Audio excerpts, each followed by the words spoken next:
Com a històric del PSC, com veu aquestes noves eleccions? Diferents a les altres? Iguals?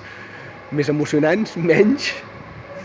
Totes ho són, però realment són unes eleccions que es decideix potser dos models d'entendre Espanya, i aquesta entesa diferent d'Espanya pot contribuir a un major diàleg i entesa amb Catalunya o no. Jo crec que en aquest sentit són unes eleccions força decisives des de les que hem tingut l'any 77. I com analitza el creixement d'un partit d'ultradreta com Vox, que potser és l'element diferenciador, no?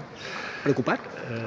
Home, preocupat, lògicament, com ho estan la majoria de catalans, espanyols, europeus i gent de tot el món, perquè hi ha una pujada d'una nova dreta ultraliberal, insolidària i que no vol, diríem, cedir a l'estat del benestar, al pacte social que històricament hi havia hagut per repartir els beneficis d'un creixement econòmic dins el marc de l'economia de mercat.